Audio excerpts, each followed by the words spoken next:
The late afternoon sun cast long shadows through the tall windows of the Grand Meridian Hotel's lounge. Dust particles danced in the golden light, settling on the polished marble floors and illuminating the centerpiece of the room, a magnificent black Steinway grand piano. The instrument stood silent, waiting for skilled hands to bring it to life. Melanie Davis checked her watch and frowned. The regular pianist had called in sick just 3 hours before the charity gala was set to begin, leaving her in a difficult position. As the hotel's lounge manager for the past 8 years, she prided herself on running a tight ship. Tonight's event was particularly important, the annual fundraiser for children's music education, with some of the city's wealthiest donors in attendance. "Any luck finding a replacement?" asked Tom, her assistant manager, as he arranged crystal glasses behind the bar. "The agency's sending someone over," Melanie replied, straightening an already perfect tablecloth. "They claim he's very good, but they were suspiciously vague about his experience." She smoothed her blazer and adjusted her name tag. Everything had to be perfect tonight. The first guests were already arriving, sipping champagne and admiring the elegant decorations. Women in designer dresses and men in tailored suits mingled in small groups, their laughter echoing in the high-ceilinged room. Melanie recognized several prominent business owners and at least one state senator. The pressure to impress was mounting by the minute. "Miss Davis." Tom's voice pulled her from her thoughts. "I think that might be him." Melanie turned toward the entrance and couldn't hide her surprise. Standing awkwardly by the doorway was a boy who couldn't be older than 17. He wore faded jeans with a small tear at the knee, scuffed sneakers, and an oversized button-up shirt that had seen better days. His dark hair needed a trim, falling into his eyes as he scanned the room nervously. Under his arm, he clutched a worn folder of sheet music. "You must be joking," Melanie whispered. "He's just a kid." The boy spotted the piano and began walking toward it, seemingly oblivious to how out of place he looked among the crystal chandeliers and well-dressed guests. A few people turned to stare, their expressions ranging from curiosity to disapproval. Melanie intercepted him before he could reach the piano. "Excuse me," she said with a tight smile. "Can I help you?" The boy looked up, his eyes surprisingly steady despite his obvious discomfort. "I'm Alex," he said. "Mrs. Winters sent me to play tonight. The regular pianist is sick." His voice was soft but clear, with no trace of the confidence Melanie expected from a professional musician. She studied him more carefully. His hands, she noticed, were clean and well kept, despite his otherwise disheveled appearance. "There must be some mistake," Melanie said, lowering her voice. "This is an important charity event. We need an experienced pianist." Alex shifted his weight from one foot to the other. "Mrs. Winters said you needed someone last minute. I've been her student for 4 years. And how old are you?" Melanie asked, already knowing he was far too young for what she had in mind. 17, he replied, "but I've been playing since I was 5. A woman in a red dress approached them, champagne glass in hand. "Is there a problem, Melanie?" she asked, her eyes flickering curiously toward Alex. "Not at all, Mrs. Bennett," Melanie assured her. "Just sorting out a small misunderstanding about tonight's entertainment." Mrs. Bennett was the chairwoman of the charity and one of the hotel's most valued clients. Her approval was essential. "This young man claims he's our pianist for the evening," Melanie explained, barely concealing her skepticism. Mrs. Bennett raised an eyebrow. "Well, that's unexpected." She turned to Alex. "What's your repertoire, dear?" Before Alex could answer, Melanie cut in. "Mrs. Bennett, I'm sure there's been a mix-up. I'll call the agency again right away." "The gala starts in 30 minutes, Mrs. Bennett reminded her. "Perhaps we should at least hear him play." Caught between her judgment and the need to please an important client, Melanie reluctantly nodded. She gestured toward the piano. "Fine, one piece," she said. Then, turning to Tom, who had been watching the exchange with interest, she added in what she thought was a whisper, "If he plays the piano well enough for this crowd, I'll kneel right here on the marble." Tom stifled a laugh, but the flash of hurt in Alex's eyes told Melanie he had hurt her. She felt a twinge of guilt but quickly pushed it aside. This was business and she had standards to maintain. Alex approached the piano with reverence that seemed at odds with his appearance. He carefully set down his folder and adjusted the bench, taking his time as if gathering courage. A few more guests had noticed the activity around the piano and a small crowd began to form. "What's going on?" whispered one man to his companion. "Apparently that boy is going to play for us." she replied, not bothering to lower her voice. Is this some kind of charity stunt? Asked another guest loudly. Melanie felt her face grow hot with embarrassment. This was exactly what she had feared, her professional reputation crumbling before her eyes because of some agency mix-up. Alex seemed deaf to the murmurs. He sat at the piano back straight, fingers hovering over the keys. For a moment, everything was still. Melanie held her breath, preparing for disaster. Then Alex began to play. The first notes of Debussy's Clair de Lune floated through the air, delicate as moonlight on water. His fingers moved with easy grace, coaxing beauty from each key they touched. The piece was familiar to many, but in Alex's hands, it became something new. Something that made conversation impossible and demanded full attention. Melanie watched, stunned as the boy transformed before her eyes. Gone was the awkward teenager in ill-fitting clothes. In his place sat an artist so completely immersed in his craft that nothing else seemed to exist. His eyes were half closed, his body swaying gently with the music's ebb and flow. The room fell silent except for the piano's voice. Even the staff paused in their work, captivated by the unexpected performance. Mrs. Bennet stood motionless, her champagne forgotten in her hand. When the final notes faded, no one spoke for several seconds. Then, as if breaking from a spell, the room erupted in applause. Mrs. Bennet was the first to approach Alex, who seemed almost surprised to find himself still in the hotel lounge. That was extraordinary, she said warmly. Absolutely extraordinary. Others joined in with compliments, crowding around the piano. Alex accepted their praise with shy nods, his cheeks flushed. Melanie stood rooted to the spot, her earlier mockery replaying in her mind. Tom appeared at her side, a knowing look on his face. Don't worry, he said quietly. I won't hold you to that kneeling promise. She shot him a warning glance, but there was no real anger behind it. She was too busy reassessing everything about the young man at the piano.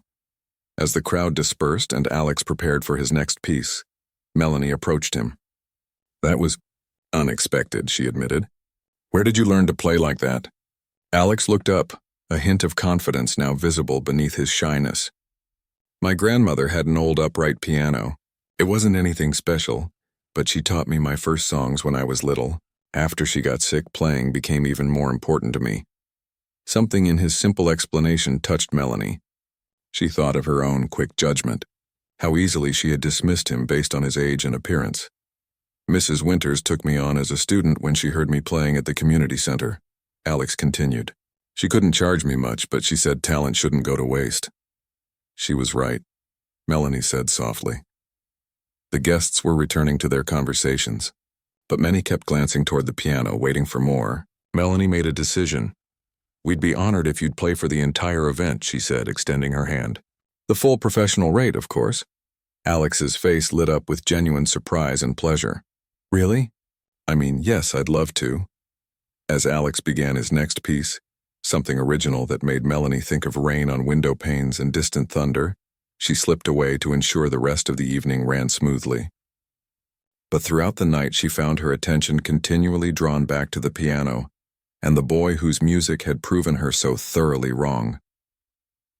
Later, when most guests had departed and Alex was gathering his sheet music, Melanie approached him again with an envelope. Your payment, she said.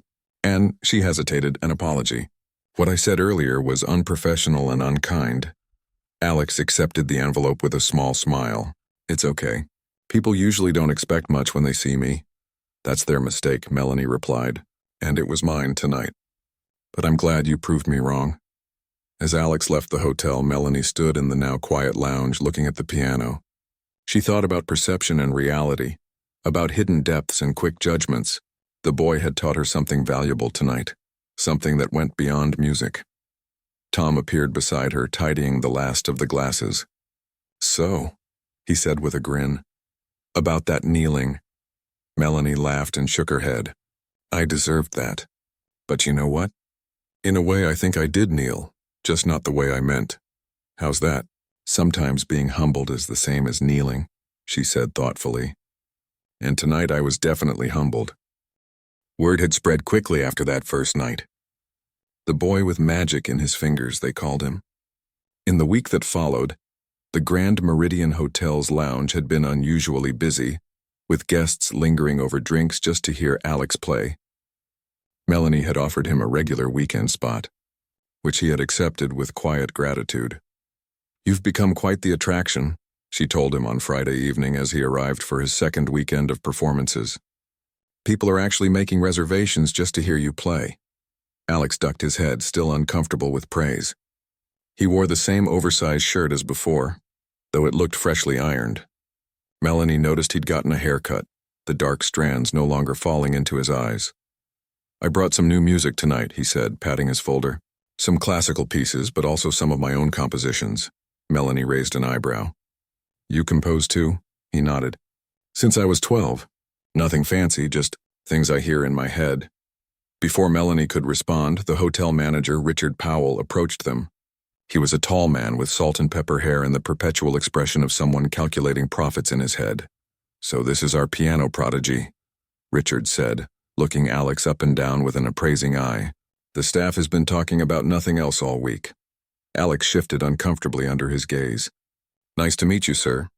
"Richard Powell, general manager," he replied, extending his hand. "Your playing has been good for business." "Very good, in fact." Melanie shot Richard a warning look. She knew where this conversation was heading. Richard was a businessman first and foremost, always looking for ways to increase the hotel's profile. "Mr. Powell, Alex should get ready for his performance," she interjected. "The lounge is already filling up." Richard nodded but didn't move away. "Before you start, I wanted to discuss an opportunity with you, young man. We're hosting a very important event next month, the Governor's Business Leadership Award dinner. It's quite prestigious, televised locally with all the important people in attendance." Alex's eyes widened slightly. "You want me to play at that?" "Precisely," Richard smiled. "It would be excellent exposure for you and for the hotel. We could feature you prominently in our marketing materials." Melanie noticed how Richard emphasized the hotel's benefit. "Alex is still in school," she reminded him, "and he's only been performing publicly for a week." "All the more impressive," Richard countered. "A young musical genius discovered right here at the Grand Meridian. The press will love it." Alex looked between them, clearly unsure how to respond. His fingers twitched slightly at his sides, as they often did when he was thinking about music. "Could I think about it?" he asked.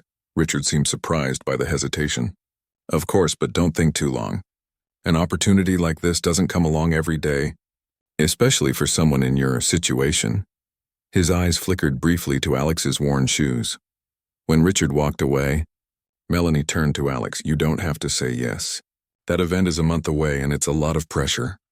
"I know," Alex said quietly, "but it might help with college applications. I'm trying to get a scholarship to study music next year." This was the first Melanie had heard about his future plans. "Where are you applying?" "Everywhere that offers music scholarships," he said with a small smile. "My grades are okay, but not scholarship-worthy on their own. Music is my only real shot." The conversation was interrupted as Tom signaled from across the room. The lounge was now nearly full with guests glancing expectantly toward the piano. "Looks like your audience awaits," Melanie said. "We can talk more later." Alex nodded and made his way to the piano. As on that first night, his entire demeanor changed when he sat on the bench. His shoulders relaxed, his expression softened, and his hands found their home on the keys. He began with Chopin, the notes flowing like water over smooth stones. Conversations hushed, drinks were forgotten, and all eyes turned to the unassuming boy creating magic in their midst. Melanie watched from the bar, noticing how completely he gave himself to the music. There was no trace of self-consciousness now, no awareness of the expensive clothes and jewelry surrounding him. After 3 classical pieces, Alex paused. "This next one is something I wrote," he said, his voice just loud enough to reach the edges of the room. "It's called Before Dawn." The piece began softly, tentatively, like first light touching the horizon. Simple notes, spaced apart, gradually building in complexity as the imaginary sun rose higher. There was something raw and honest in the composition that made it more moving than the polished classical works he'd played before. This wasn't just technical skill. This was a piece of his soul shared with strangers. At a corner table, Melanie noticed a woman watching with particular intensity. She was in her 60s, elegantly dressed but without the flashy jewelry favored by many hotel guests. She sat alone, her focus unwavering as Alex played his original composition. When he finished, the applause was even more enthusiastic than usual. Alex acknowledged it with a small bow before moving into his next piece. The woman in the corner continued to watch, occasionally making notes in a small book. During Alex's break, the woman approached the bar where Melanie was working. "Excuse me," she said. "I'm Catherine Wilson from the Riverside Conservatory of Music. Could you tell me about the young man playing tonight?" Melanie nearly dropped the glass she was cleaning. The Riverside Conservatory was one of the most prestigious music schools in the country. "His name is Alex," Melanie said. "He's only been performing here for a week. Before that, he was playing at community centers and taking lessons with a local teacher." Catherine nodded thoughtfully. "His technical skill is remarkable, but it's his original composition that caught my attention. There's something quite special there, raw but with enormous potential." "He mentioned he's looking for college scholarships," Melanie offered. "Is he now?" Catherine's eyes lit up. "I'd very much like to speak with him if that's possible." "Of course. He's on a break right now. I can introduce you." Melanie found Alex in the small staff room reviewing his sheet music. When she told him who wanted to meet him, the color drained from his face. "The Riverside Conservatory? Are you serious?" His voice cracked slightly. That's the top music school in the region." "Well, one of their representatives wants to talk to you," Melanie said, and she seemed very impressed. Alex stood up so quickly he knocked his chair over. "Do I look okay? Should I fix my shirt?" He frantically tucked in the loose tails of his button-up. "You look fine," Melanie assured him. "Just be yourself. It's your playing she's interested in, not your clothes." When they returned to the lounge, Catherine was waiting patiently. Alex approached her with a mixture of terror and hope on his face. "Ms. Wilson, this is Alex," Melanie introduced them. "Alex Catherine Wilson from the Riverside Conservatory. It's an honor to meet you," Alex said, his voice steadier than Melanie had expected. Catherine smiled warmly. "The honor is mine. I came here tonight because a colleague mentioned hearing an exceptional young pianist. I must say you exceeded even those high expectations." Alex blushed deeply. "Thank you. Your original composition particularly interested me," Catherine continued. "How long have you been composing?" "About 5 years," Alex replied. "I started writing down melodies I heard in my head and it grew from there." "Without formal composition training?" Alex nodded. "My teacher, Mrs. Winters, helped with the basics of music theory, but the composing just sort of happened." Catherine glanced at her watch. "I don't want to keep you from your performance, but I'd like to discuss potential opportunities at the conservatory. We have a special program for young composers that I think would be perfect for you." Alex's eyes widened. "Really?" "Really," Catherine confirmed. "Do you have time to meet tomorrow? I'd like to hear more of your work if possible." "Yes. I mean, absolutely," Alex stammered. "I have more compositions at home." They arranged a meeting time and Catherine handed him her business card before returning to her table. Alex stood frozen, staring at the card as if it might disappear. "Did that just happen?" he whispered to Melanie. "It did," she smiled. "Now go finish your performance before you faint." For the remainder of the evening, Alex played with even more heart than before. Every note seemed infused with new purpose and hope. Hotel guests commented to each other about the exceptional quality of the music, unaware of the life-changing moment they had witnessed. When the lounge finally emptied and Alex was packing up his music, Melanie approached him. "I'm happy for you," she said sincerely. "The Riverside Conservatory, that's incredible." Alex's smile was brighter than she'd ever seen it. "I never thought something like this would happen. Not to me." He carefully tucked Catherine's business card into his wallet. "All those hours practicing on our old piano, sometimes with gloves because the heat was out, I wondered if I was just wasting time on an impossible dream." The simple statement revealed more about his life than anything he'd shared before. Melanie felt a wave of respect for his determination. "It wasn't wasted time," she said. "And your dream doesn't seem so impossible now, does it?" Alex shook his head, a mixture of disbelief and joy on his face. "I have to tell my grandmother. She's the one who always believed in me, even when nobody else did." As he left the hotel that night, his steps were lighter, his shoulders straighter. Melanie watched him go, thinking about how quickly life could change, how one moment, one performance, one person walking into a room could alter everything. Richard appeared beside her. "Did I see him talking with Catherine Wilson?" "From the conservatory?" "You did. Melanie confirmed. Richard looked thoughtful. Well, that certainly adds to his appeal for the governor's dinner. Melanie gave him a sharp look. He's not a marketing opportunity, Richard. He's a kid with an extraordinary gift. He can be both, Richard shrugged. That's how the world works. As Melanie finished closing the lounge, she thought about Richard's words. Perhaps he was right about how the world worked. But watching Alex tonight, the pure joy in his expression when he played, the disbelief when opportunity knocked, she hoped some things would never change. Some talents were too genuine, too precious to be packaged and sold. Tomorrow would bring new challenges for Alex. The conservatory, Richard's event, the future suddenly opening before him.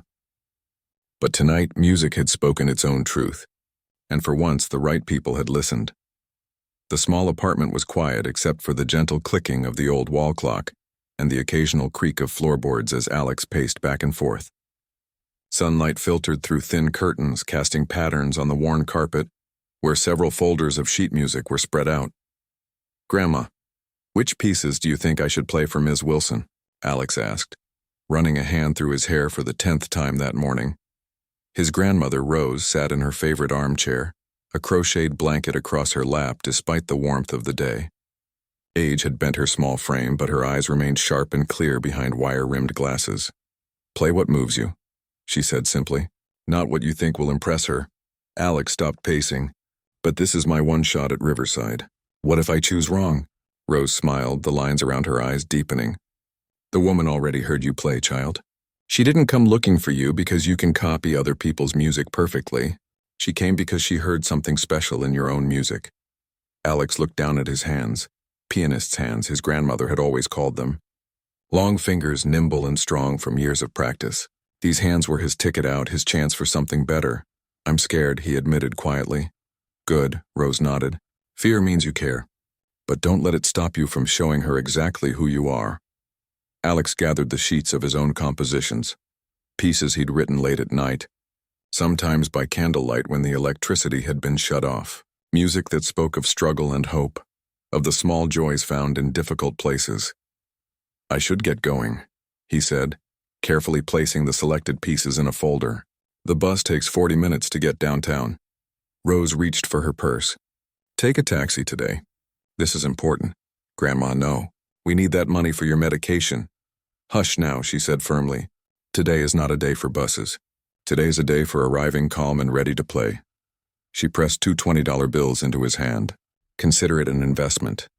Alex knew better than to argue further. His grandmother rarely insisted on anything these days, conserving her energy for the battles against her failing health. He kissed her cheek, breathing in the familiar scent of lavender soap. I'll make you proud, he promised. You already have, she replied. Every single day. The Riverside Conservatory was housed in a beautiful old building with large windows and stone columns at the entrance. Inside, the walls were lined with photographs of famous musicians who had studied there. Pianists, violinists, conductors, composers whose names were known worldwide. Alex felt impossibly small as he followed a student guide to Catherine Wilson's office. Classical music drifted from practice rooms they passed. In one, a cellist repeated the same difficult passage over and over.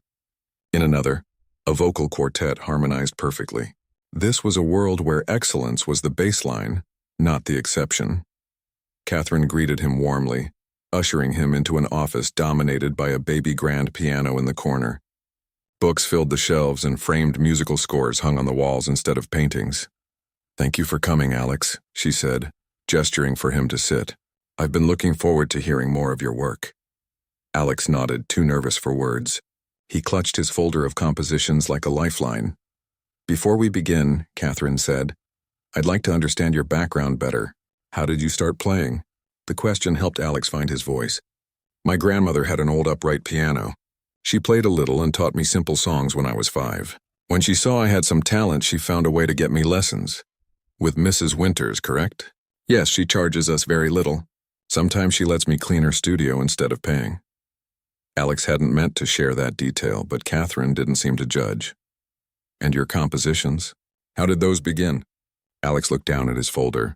I heard music in my head, different from what I was playing. At first, I didn't know how to write it down, so I just remembered it. Mrs. Winters taught me notation when she realized what I was doing. Catherine's expression was thoughtful. Would you play something for me? One of your own pieces, preferably something different from what you performed at the hotel. Alex moved to the piano, setting his folder on the stand. He selected a piece titled Winter Light, a composition inspired by mornings when frost covered the windows of their apartment and the sun turned everything to crystal. The moment his fingers touched the keys, the nervousness faded. This was his language, the way he spoke truest. The piece began gently like the first hint of dawn, then built into a complex exploration of light and shadow, warmth against cold. When he finished, the room was silent. Alex looked up to find Catherine watching him with an intensity that made him want to look away. That was remarkable, she said finally. Technically impressive, but more importantly, it has heart. Authenticity. She leaned forward. Alex, how many compositions have you completed? 12 full pieces, he answered, and about 20 partial ones. May I see them? He handed her the folder. Catherine examined each sheet carefully, occasionally humming phrases or tapping rhythms with her finger. Your notation is unconventional in places, she observed. But it works. You've developed your own system where traditional methods didn't serve you. Alex hadn't thought of it that way. I just wrote what I heard. Catherine set down the folder. Alex, I'll be direct. You have extraordinary talent, both as a pianist and as a composer. The kind of talent our scholarship program was designed for. His heart began racing. Are you saying, I'd like to offer you a place in our Young Artist program with a full scholarship covering tuition and materials? The words hung in the air like a dream. Alex felt dizzy with the possibility. However, Catherine continued, there are challenges. The program is intensive, 6 days a week with performances, theory classes, and composition workshops. Most students live on campus or nearby. Reality began to seep in. I live across town. The bus takes almost 2 hours each way. That's what I feared. Catherine looked genuinely concerned. And you're currently in high school, correct? With family responsibilities? Alex nodded. My grandmother. She's raised me since I was 6, but her health isn't good. I help take care of her. Catherine was quiet for a moment. There might be another option. We occasionally have scholarships that include housing stipends for exceptional circumstances. It would mean living on campus during the week and leaving my grandmother alone. The thought made his stomach tighten with guilt. It's a difficult choice, Catherine acknowledged, but sometimes pursuing your gift requires difficult choices. Alex stared at the piano keys, seeing not ivory and ebony, but the fork in his path. Everything he dreamed of was suddenly within reach, but at what cost? Can I have some time to think about it? He asked. Of course. The program doesn't begin until September. You have 2 months to decide. Catherine handed him a thick envelope. This contains all the information about the scholarship, the program requirements, and the housing options. Review it with your grandmother. Alex took the envelope, feeling its weight, the weight of possibility, of change, of choices that would reshape his future. There's one more thing, Catherine said. Next week we're holding a special concert featuring work by young composers. One of our students has fallen ill and won't be able to participate. We need a replacement piece. She gestured to his folder. Would you allow us to include your Winter Light? It would be performed by our resident quartet. Alex's eyes widened. Professional musicians would play my music? In front of an audience? Yes. It would also be an excellent introduction to the conservatory community, the faculty, potential mentors, other students. I'd be honored, Alex said, his voice barely above a whisper. Wonderful. I'll have the quartet begin rehearsing right away. Catherine stood, signaling the end of their meeting. And Alex, whatever you decide about the scholarship, your talent deserves to be developed. Find a way, even if it's not with us. The taxi ride home was a blur. Alex clutched the envelope, his mind racing with possibilities and problems.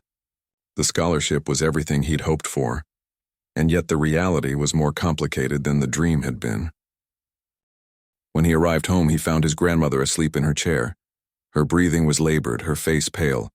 The sight grounded him immediately, pulling him from thoughts of concert halls and prestigious schools back to the reality of their precarious life together. He gently covered her with another blanket, then sat at their small kitchen table to read through the conservatory materials. The program was even more impressive than he'd imagined. Master classes with renowned musicians, composition workshops, performance opportunities that could launch careers. But the schedule was as demanding as Catherine had warned. Even with the housing option, he'd only be home on weekends. His grandmother needed daily help, with meals, medications, sometimes just getting around the apartment.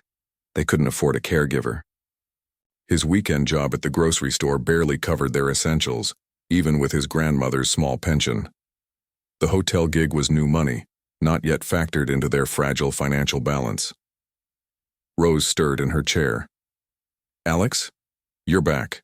How did it go?" He moved to sit beside her, taking her hand in his.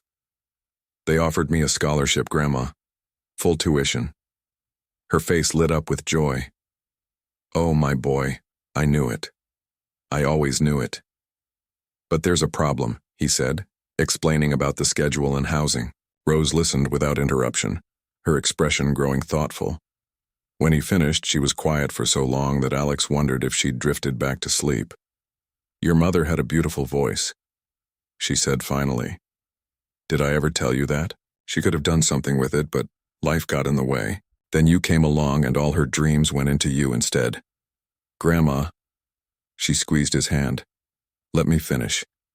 I made a promise when she died, that I would make sure her son had the chances she didn't. I've done my best, but this is beyond what I could give you." "I can't leave you alone," Alex protested. "And I can't be the reason you give up this opportunity." Her voice was gentle but firm. "We'll figure something out. We always do." Alex felt tears threatening. "The concert is next week. They want to perform one of my compositions." At this, Rose's eyes filled with tears of her own. "Your music, played by real musicians? Oh, Alex, I need to be there. Whatever it takes, I need to hear that." Alex nodded, his heart full of love for this woman who had sacrificed everything for him and fear of the choices that lay ahead. Whatever path he chose, nothing would be the same after today. "We'll find a way," he echoed her words. "We always do." The week leading up to the concert passed in a blur of activity. Alex continued his regular performances at the Grand Meridian Hotel, while preparing for the concert at Riverside. Catherine had arranged for him to meet with the quartet who would be performing his piece, and he spent 2 afternoons working with them, making small adjustments to his composition. The musicians, 2 violinists, a violist, and a cellist, treated him with a respect he wasn't used to. They asked questions about his intentions, discussed phrasing and dynamics, and genuinely seemed to appreciate his work. It was a new experience to hear his music interpreted by others, to witness how it could grow beyond what he'd imagined while composing alone at night. "Your piece has a wonderful spaciousness to it," remarked the first violinist after their final rehearsal. "It's not cluttered with unnecessary notes like many young composers' work." Alex had never thought about his music that way. "Maybe it's because our apartment is so small," he joked. "No room for extra notes." The musicians laughed, but the cellist nodded thoughtfully. "That makes sense. Your music has this quality of making the most of limited resources. It's quite beautiful." At home, the situation with his grandmother weighed heavily on his mind. He hadn't yet told her about the housing stipend option, afraid of how she might interpret his hesitation. Would she think he didn't want to go? Or worse, that he didn't want to leave her? The truth was complicated. The conservatory represented everything he'd dreamed of. Yet the thought of not being there for his grandmother every day filled him with guilt. She had given up so much for him. How could he leave when she needed him most? 3 days before the concert, he came home from his grocery store shift to find his grandmother talking with their neighbor, Mrs. Chen. The 2 women fell silent when he entered, exchanging glances that made Alex instantly suspicious. "What's going on?" he asked, setting down his backpack. Mrs. Chen smiled. "I'll leave you 2 to talk. Remember what I said, Rose." She patted his grandmother's hand before letting herself out. Rose waited until the door closed. "Sit down, Alex. We need to discuss something." Alex sat at the kitchen table, noticing a stack of papers he didn't recognize. "Is everything okay?" "I've been doing some thinking about this scholarship," Rose began, "and I've also been making some calls." "Calls? To whom? First, to my doctor, then to the social worker at the hospital, and today to Mrs. Chen. She tapped the papers on the table. There are programs, Alex. Help for people in my situation. I've been too proud to look into them before, but that stops now. Alex felt a knot forming in his stomach. What kind of programs? Home healthcare assistance for one, someone who could come in several times a week to help with my medications and household tasks. She pushed the papers toward him. And Mrs. Chen has offered to check in on me daily when you're not here. Her daughter just moved out and she says her apartment feels too empty. Grandma, I haven't even decided. Yes, you have, Rose interrupted gently. You just haven't admitted it to yourself yet. Or to me. You think you're protecting me by pretending there's a choice to make, but there isn't, not really. Alex stared at the papers, a lump forming in his throat. I don't want to abandon you. Is that what you think this is? Rose reached across the table and took his hand. Child, letting you fly isn't being abandoned. It's the natural order of things. Parents or grandparents are supposed to become less needed over time, but your health is what it is. Better some days, worse others. That won't change whether you're here or at the conservatory. Her eyes were clear and determined. What would change is your future, and that's not a price I'm willing to pay. Alex felt tears threatening. I'm scared, he admitted. What if I fail? What if it's all for nothing, and I've left you alone for no reason? Rose squeezed his hand. Then you'll have tried. That's more than most people ever do with their dreams. And I won't be alone, I'll have help and Mrs. Chen and you on weekends. Plus, there's this newfangled invention called the telephone. Despite himself, Alex smiled. His grandmother had a way of simplifying even the most difficult situations. There's one more thing, Rose said. Richard from the hotel called. He's sending a car to take us to the concert on Saturday. He insisted it was part of your contract, though I don't remember you mentioning anything about transportation services. Alex's eyebrows shot up in surprise. He's doing what? Sending a car. For both of us. She looked pleased. I told him I wasn't sure I could attend, given the difficulty getting around these days. Next thing I know, he's offering door-to-door service. Alex hadn't expected such generosity from the business-minded hotel manager. Perhaps Melanie had said something to him about their situation. That's really kind of him, Alex said. Rose nodded. Now tell me about the rehearsals. How does it feel to hear real musicians play your music? As Alex described his experiences at Riverside, his grandmother listened with shining eyes. For that moment at least, the future seemed less frightening and more full of possibility.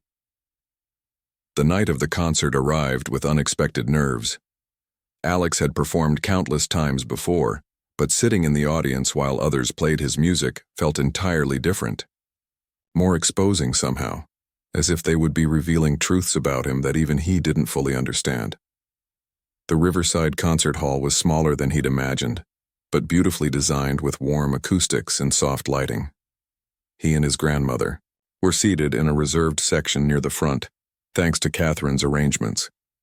Rose was dressed in her best outfit, a blue dress she saved for special occasions with a matching cardigan and the pearl earrings that had been her mother's.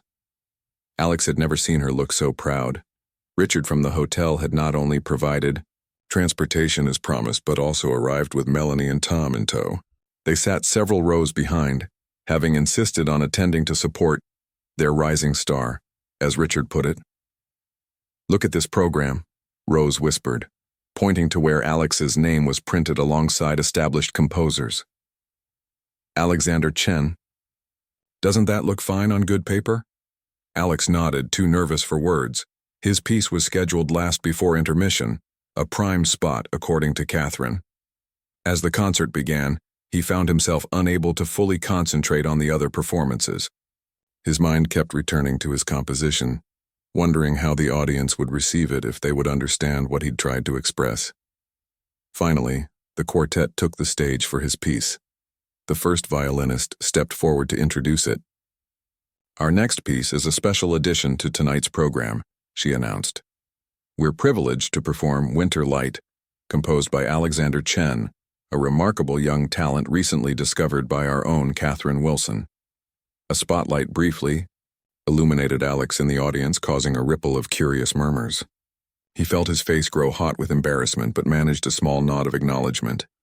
What makes this piece particularly noteworthy, the violinist continued, is that Mr. Chen composed it without formal training, guided solely by his inherent understanding of musical structure and emotion. We believe you'll find it as moving as we did during rehearsals. The lights dimmed and the musicians readied their instruments. In the moment before they began, Alex felt his grandmother's hand slip into his, her touch an anchor in the storm of his emotions. The first notes floated into the concert hall, delicate, crystalline, exactly as he had imagined them, yet somehow new in the hands of these skilled musicians. As the piece progressed, Alex experienced the strange sensation of hearing his own thoughts and feelings interpreted through others, transformed yet still essentially his. He glanced at his grandmother and saw tears glistening in her eyes. On her other side, Mrs. Chen, who had insisted on accompanying them, was leaning forward in her seat, captivated. Even Richard, whom Alex could just see by turning slightly, appeared genuinely moved. The piece built toward its climax, the moment when winter light breaks fully through cloud and frost, illuminating everything in brilliant clarity. The quartet played with perfect unity, drawing out all the hope and beauty Alex had tried to infuse into the music. When the final notes faded into silence, there was a moment of complete stillness in the hall.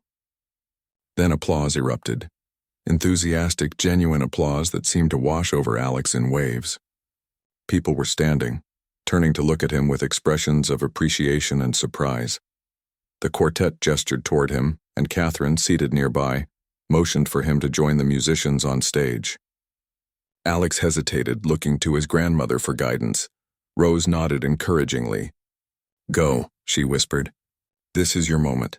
On unsteady legs, Alex made his way to the stage. The applause grew louder as he approached the quartet, who welcomed him warmly. The first violinist shook his hand and then stepped aside, yielding the center position to him, standing there.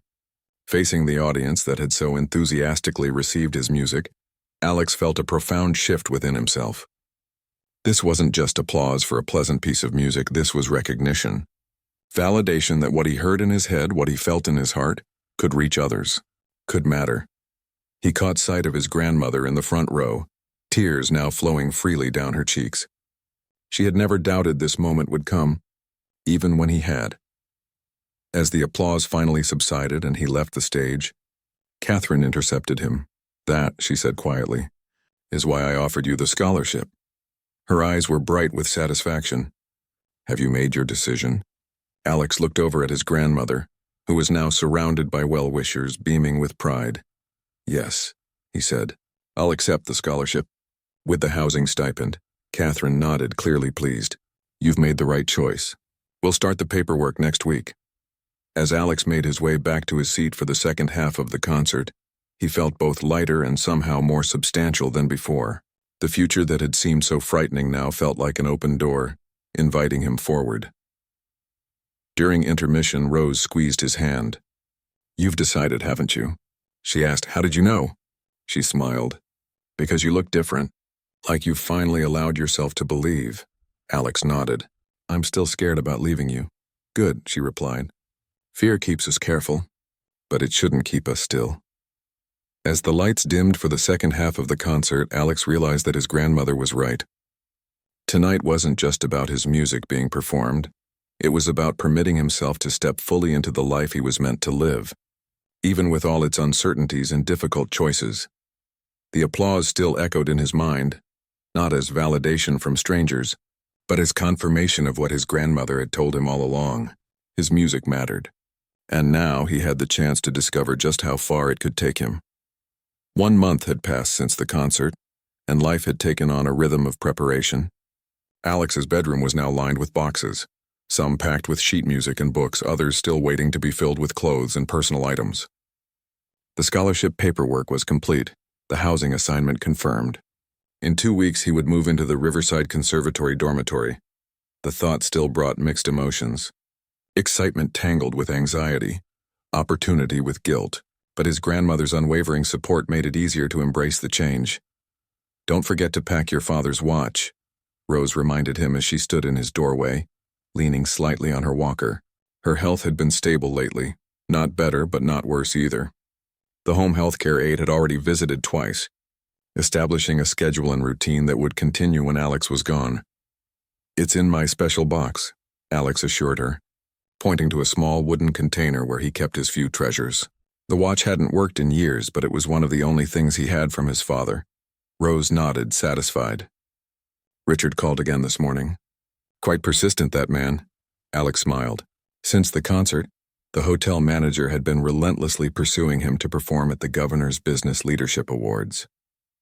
The event was scheduled for Alex's last weekend before starting at Riverside, and Richard was determined to secure him as the featured entertainment. What did you tell him? Alex asked, though he already knew the answer. His grandmother had taken to screening his calls with surprising enthusiasm. That you're still considering it, she replied with a mischievous smile. I think he's going to offer more money soon. Alex shook his head, amused by her newfound talent for negotiation. You're enjoying this, aren't you? Well, I have to find some entertainment with you leaving, she teased, but her eyes grew serious. You should do it, though. The exposure would be good, and the extra money wouldn't hurt. She was right. The housing stipend covered his room and board at the conservatory, but there would still be other expenses.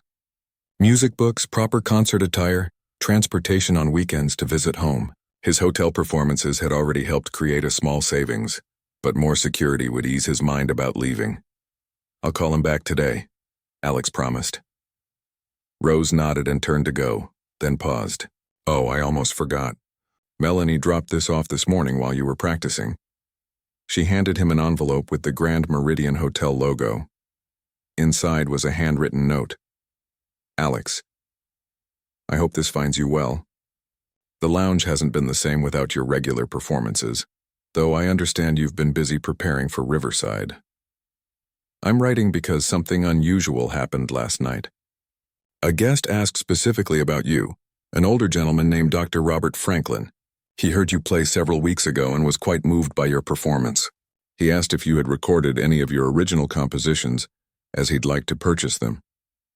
I told him you hadn't released any recordings to my knowledge, but that I would pass along his inquiry.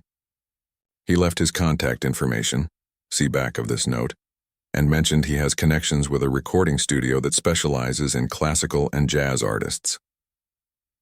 No pressure, of course, but I thought you should know. Your music is touching people in ways that extend beyond your presence at the piano. Wishing you all the best with your preparations for Riverside. Warmly, Melanie. Alex read the note twice, a strange feeling blooming in his chest. Someone wanted to hear his music enough to seek him out, to ask for recordings that didn't exist. The idea that his compositions could live beyond his performances had never really occurred to him. Good news? Rose asked, noticing his expression. I think so, he replied, handing her the note. Someone wants recordings of my music. Rose read it carefully, a slow smile spreading across her face. Robert Franklin. Where have I heard that name before? You know him? She shook her head. Not personally, but it sounds familiar. She handed the note back. You should call him. After you call Richard. Alex nodded, already thinking about which pieces he would choose if he actually made a recording. The idea was both terrifying and thrilling. The Governor's Business Leadership Awards ceremony was even more elaborate than Alex had anticipated. The ballroom of the Grand Meridian had been transformed with elegant decorations. The stage expanded to accommodate both the award presentations and his performance. Round tables filled the space, each set with fine china and crystal, awaiting the state's most influential business leaders. Backstage, Alex adjusted his tie for the 10th time. Richard had arranged for a new suit, his first ever, tailored to fit perfectly. The hotel manager had been surprisingly attentive to details, ensuring Alex had everything he needed to make a good impression. You look very grown up, said a familiar voice. Alex turned to find Melanie approaching, elegant in a formal dress he'd never seen her wear before. Thanks, he said, fidgeting with his cuffs. I feel like I'm playing dress-up, she smiled. Trust me, no one will think that when you start playing. She handed him a bottle of water. Nervous? A little, he admitted. It's a different kind of audience than I'm used to. Just remember, music is the universal language. Even stuffy business people and politicians understand it. Alex laughed, feeling some tension leave his shoulders. Is my grandmother here yet? Front row center table, Melanie confirmed. Richard seated her next to Dr. Franklin, actually. I mentioned your interest in his recording studio connection, and Richard took the initiative to introduce them. Alex's eyebrows rose in surprise. He did? Richard may focus on the bottom line, but he recognizes genuine talent when he sees it. Your success reflects well on the hotel. She checked her watch. 5 minutes until you're on. Need anything else? Alex shook his head. I'm ready. As Melanie left, he took a deep breath and closed his eyes, running through the music in his mind. He would begin with Debussy, a crowd pleaser, then move to Chopin, before finishing with 2 of his own compositions, including a new piece he'd written specifically for this event. When Richard appeared to escort him to the stage, Alex felt strangely calm. In the month since the Riverside concert, something fundamental had shifted inside him. The validation of that night, hearing his music played by professionals, feeling the audience's genuine response, had settled a question he hadn't even realized he'd been asking all these years. Did his music matter? The answer, he now knew, was yes. The governor himself introduced Alex, describing him as a remarkable young talent discovered right here at the Grand Meridian, soon to attend the prestigious Riverside Conservatory on full scholarship. The words sounded surreal to Alex's ears as he walked onto the stage, blinking in the bright lights.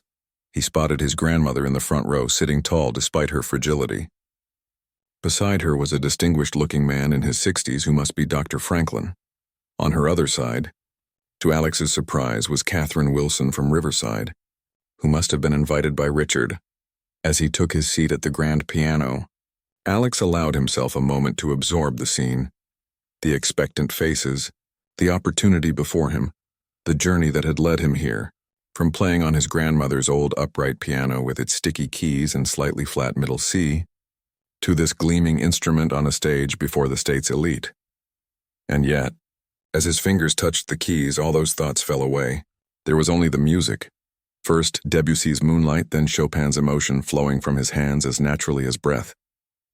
The audience disappeared, the occasion faded, and Alex surrendered himself to the language he knew best.